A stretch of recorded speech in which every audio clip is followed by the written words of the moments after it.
اعوذ باللہ من الشیطان الرجیم بسم اللہ الرحمن الرحیم۔ اللہ تبارک و تعالیٰ کے نام سے شروع جو بڑا مہربان اور نہایت رحم کرنے والا ہے۔ پیارے دوستو، اللہ تبارک و تعالیٰ کے جتنے بھی انبیاء کرام اس دنیا میں تشریف لائے، اللہ تبارک و تعالیٰ نے ہر ایک نبی کو ایک نرالی شان اور عظمت عطا فرمائی،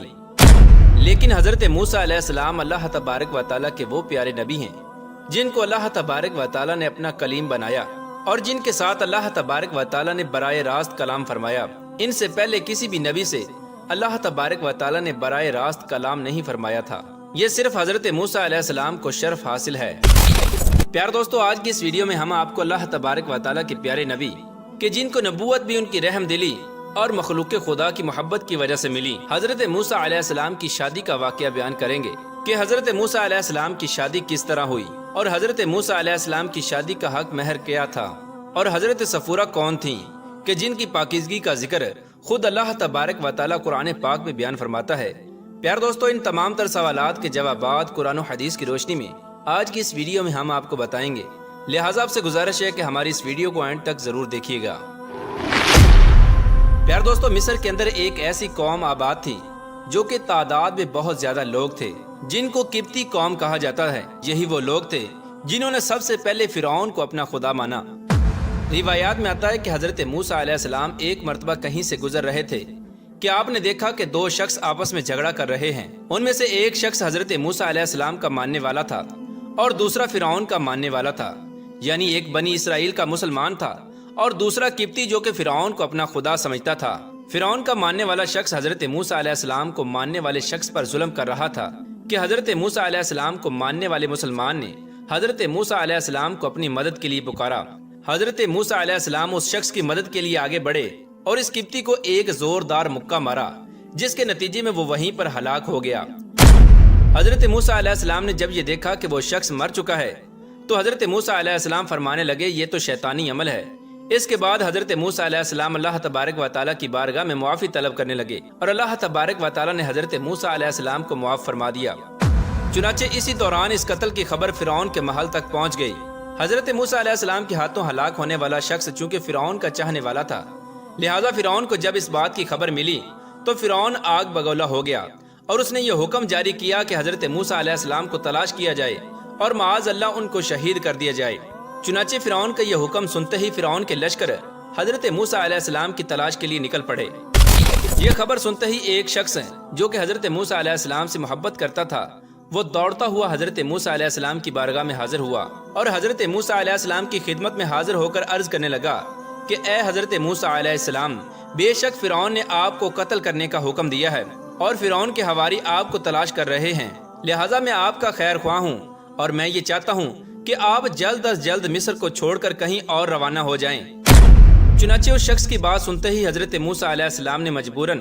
مصر سے ہجرت کرنے کا ارادہ فرما لیا اور حضرت موسیٰ علیہ السلام نے مصر کی سرزمین کو چھوڑ کر مدین جانے کا فیصلہ کر لیا۔ مدین وہ مقام تھا جہاں اللہ تبارک و تعالیٰ کے برگزیدہ نبی حضرت شعیب علیہ السلام موجود تھے۔ مدین ایک صحرائی بستی تھی جو کہ فرعون کی سلطنت کی حدود سے باہر تھی، لہٰذا حضرت موسیٰ علیہ السلام مصر کو چھوڑ کر مدین کی طرف روانہ ہو گئے۔ جب حضرت موسیٰ علیہ السلام مصر سے مدین کی طرف روانہ ہوئے تو اس وقت آپ کے پاس نہ تو کوئی سواری تھی اور نہ ہی کوئی زیادہ راہ تھا۔ اس سفر کے دوران حضرت موسیٰ علیہ السلام نے گھاس اور پتے کھا کر گزارا کیا۔ مصر سے مدین تک کا سفر حضرت موسیٰ علیہ السلام کی زندگی کا سب سے مشکل ترین سفر تھا، کیونکہ حضرت موسیٰ علیہ السلام اس راستے سے واقف نہ تھے اور نہ ہی آپ کی کوئی رہنمائی کرنے والا تھا۔ چنانچہ حضرت موسیٰ علیہ السلام اللہ تبارک و تعالیٰ کی ذات پر توکل کرتے ہوئے مسلسل 8 روز تک اس طرح ہی چلتے رہے، یہاں تک کہ آپ کے جوتے مبارک گھس گئے اور بغیر جوتوں کے چلنے کی وجہ سے آپ کے پاؤں مبارک زخمی ہو گئے اور آپ کے قدموں پر چھالے پڑ گئے۔ چنانچہ اس مشکل ترین سفر کے دوران اللہ تبارک و تعالیٰ نے حضرت موسیٰ علیہ السلام کی مدد کی اور فرشتوں کے ذریعے حضرت موسیٰ علیہ السلام کو سیدھا راستہ دکھایا۔ اس طرح حضرت موسیٰ علیہ السلام کئی دنوں کے سفر کے بعد بالآخر مدین پہنچ گئے۔ اس طرح جب حضرت موسیٰ علیہ السلام مدین شہر کے کنارے پر پہنچے تو آپ نے دیکھا کہ وہاں پر ایک کنواں موجود ہے جس سے وہاں کے لوگ پانی نکال کر اپنے جانوروں کو سیراب کر رہے تھے۔ آپ نے دیکھا کہ کنویں کے ارد گرد بہت سارے لوگ موجود ہیں جو اپنے جانوروں کو پانی پلا رہے ہیں اور دوسری طرف 2 نوجوان خوبصورت لڑکیاں کھڑی ہیں جو کہ اپنے جانوروں کو سنبھال رہی ہیں، جو کہ اس بات کا انتظار کر رہی ہیں کہ یہ لوگ اپنے جانوروں کو پانی پلا کر جائیں اور کنواں خالی ہو تاکہ اس کے بعد ہم اپنے جانوروں کو پانی پلا سکیں۔ اس وقت کنویں کے ارد گرد جو لوگ موجود تھے وہ طاقتور لوگ تھے اور ان کے ہوتے ہوئے کسی کی یہ ہمت نہ تھی کہ ان کی موجودگی میں کنویں سے پانی نکال سکیں اور اپنے جانوروں کو سیراب کر سکیں۔ لہٰذا اسی لیے وہ نوجوان لڑکیاں پیچھے کھڑی ہو کر ان کے جانے کا انتظار کر رہی تھیں۔ حضرت موسیٰ علیہ السلام نے جب ان باحیا لڑکیوں کو دیکھا تو آپ کو ان پر بہت رحم آیا کہ ان باحیا لڑکیوں کی کوئی مدد کرنے والا نہیں اور یہ لوگ صرف اپنے ہی جانوروں کو پانی پلا رہے ہیں اور کسی اور کو اپنے جانوروں کو پانی پلانے کا موقع نہیں دے رہے تھے۔ چونکہ اللہ تبارک و تعالیٰ کے انبیاء کرام کی یہ صفت ہوتی ہے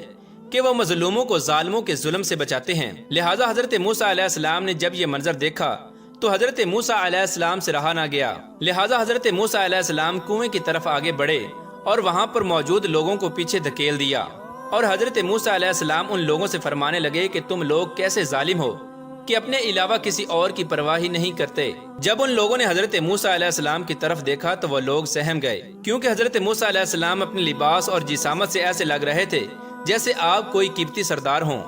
لہٰذا وہ چرواہے حضرت موسیٰ علیہ السلام کو دیکھ کر پیچھے ہٹ گئے اور انہوں نے پانی نکالنے والا ڈول حضرت موسیٰ علیہ السلام کے سپرد کر دیا۔ چنانچہ حضرت موسیٰ علیہ السلام نے کنویں سے پانی نکالا اور اس پانی کو ان باحیا لڑکیوں کے حوالے کر کے آپ پیچھے ہٹ گئے۔ پیار دوستو، اس وقت دھوپ اور گرمی بہت زیادہ تھی اور کئی دنوں کا سفر کرنے کی وجہ سے حضرت موسیٰ علیہ السلام کو بہت زیادہ بھوک بھی لگ رہی تھی، اور چونکہ آپ اس شہر کے اندر تنہا اور اجنبی تھے اور آپ کو کوئی کھانا کھلانے والا موجود نہ تھا، لہٰذا حضرت موسیٰ علیہ السلام بھوک اور تھکاوٹ کی وجہ سے چور ہو چکے تھے۔ چنانچہ آپ اپنے قریب ہی موجود ایک درخت کے سائے کے نیچے بیٹھ گئے اور اللہ تبارک و تعالیٰ کی بارگاہ میں دعا کرنے لگے کہ یا رب العالمین، میں اس کھانے کا محتاج ہوں جو تو میرے لیے نازل فرمائے۔ ادھر جب یہ دونوں باحیا لڑکیاں اپنے جانوروں کو پانی پلا چکیں تو اس کے بعد یہ لڑکیاں اپنے گھر کی طرف روانہ ہو گئیں۔ پیار دوستو، یہ دونوں باحیا لڑکیاں حضرت شعیب علیہ السلام جو کہ اللہ تبارک و تعالیٰ کے برگزیدہ نبی تھے ان کی بیٹیاں تھیں۔ جب یہ دونوں باحیا لڑکیاں عام دنوں کی نسبت جلدی گھر واپس آئیں تو حضرت شعیب علیہ السلام ان سے پوچھنے لگے کہ آج جلدی واپس آنے کی کیا وجہ ہے؟ تو یہ دونوں لڑکیاں عرض کرنے لگیں کہ آج کنویں کے پاس ایک نیک شخص ملا ہے جس نے ہماری مدد کی اور جس کی وجہ سے آج ہم جلدی واپس آ گئیں۔ یہ بات سن کر حضرت شعیب علیہ السلام اپنی بیٹیوں سے کہنے لگے کہ جاؤ اور اس نیک شخص کو میرے پاس بلا کر لاؤ۔ چنانچہ ان دونوں لڑکیوں میں سے ایک باحیا لڑکی با پردہ ہو کر شرماتے ہوئے حضرت موسیٰ علیہ السلام کو بلانے کے لیے روانہ ہو گئیں اور وہ حضرت موسیٰ علیہ السلام کے پاس پہنچ کر کہنے لگیں کہ میرے والد آپ کو بلا رہے ہیں تاکہ آپ کو اس کام کی مزدوری دیں جو آپ نے ہماری مدد کی ہے۔ پہلے تو حضرت موسیٰ علیہ السلام نے ان کے ساتھ جانے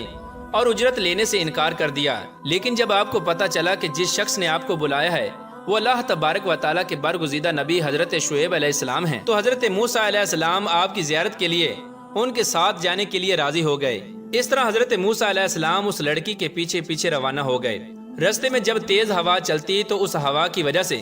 اس لڑکی کی پنڈلیوں سے کپڑا ہٹ جاتا اور حضرت موسیٰ علیہ السلام حیا کی وجہ سے اپنے چہرے کو کپڑے سے ڈھانپ لیتے۔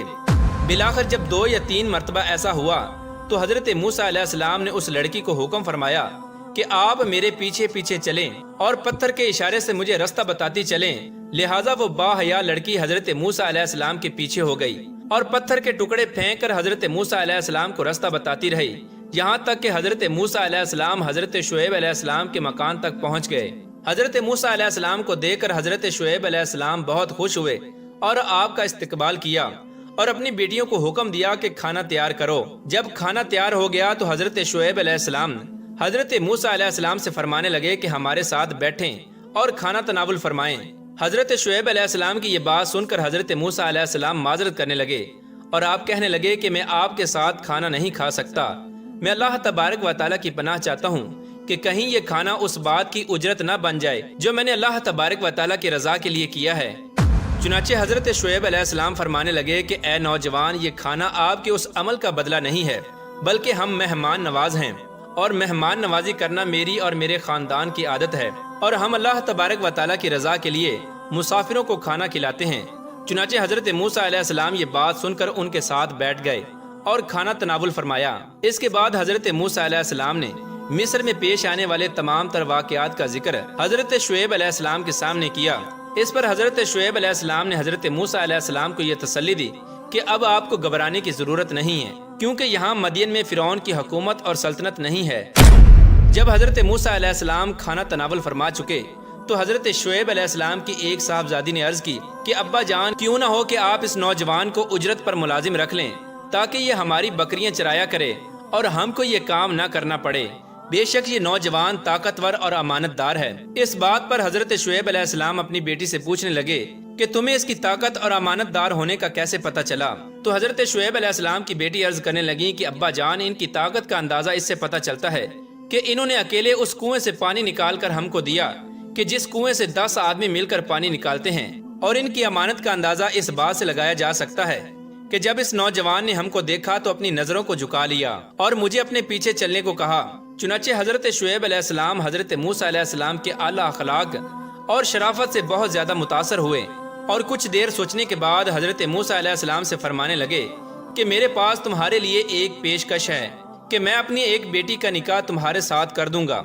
لیکن اس نکاح کا حق مہر یہ ہوگا کہ آپ کو 8 سال تک میری بکریاں چرانی ہوں گی اور میری ملازمت کرنی ہوگی۔ چنانچہ حضرت موسیٰ علیہ السلام اس پیشکش پر راضی ہو گئے اور آپ نے 8 سال تک حضرت شعیب علیہ السلام کی بکریاں چرائیں، اور مزید 2 سال بڑھا کر آپ نے 10 سال حضرت شعیب علیہ السلام کی بکریاں چرائیں۔ اس کے بعد حضرت شعیب علیہ السلام نے اپنی بیٹی کا نکاح حضرت موسیٰ علیہ السلام سے کر دیا۔ جس با حیا لڑکی کا نکاح حضرت موسیٰ علیہ السلام سے ہوا ان کا نام صفورہ تھا، اور یہ وہی لڑکی تھی جو حضرت موسیٰ علیہ السلام کو بلانے کے لیے گئی تھی۔ اس طرح حضرت موسیٰ علیہ السلام نے مدین کے اندر 10 سال گزارے، اور یہ 10 سال حضرت موسیٰ علیہ السلام کی زندگی کے بہترین سال تھے۔ پیار دوستو، چونکہ اللہ تبارک و تعالیٰ نے حضرت موسیٰ علیہ السلام کو مصر کی طرف نبی بنا کر بھیجا تھا، لہٰذا آپ ساری زندگی مدین کے اندر نہیں گزار سکتے تھے۔ اس شادی کے بعد حضرت موسیٰ علیہ السلام اللہ تبارک و تعالیٰ کا حکم پا کر اپنی بیوی کو ساتھ لے کر دوبارہ مصر کی طرف روانہ ہو گئے، اور وہاں جا کر دوبارہ مصر کے لوگوں کو اللہ تبارک و تعالیٰ کا پیغام پہنچانے لگے اور لوگوں کو اللہ تبارک و تعالیٰ کی وحدانیت کی طرف بلانے لگے۔ اللہ تبارک و تعالیٰ سے دعا ہے کہ اللہ تبارک و تعالیٰ ہمیں نیک اعمال کرنے کی توفیق عطا فرمائے اور ان تمام تر برائیوں سے ہمیں بچائے جن برائیوں کے اندر مبتلا ہو کر پہلی قومیں ہلاک ہوئیں اور اللہ تبارک و تعالیٰ کے دردناک عذاب کی مستحق قرار پائیں۔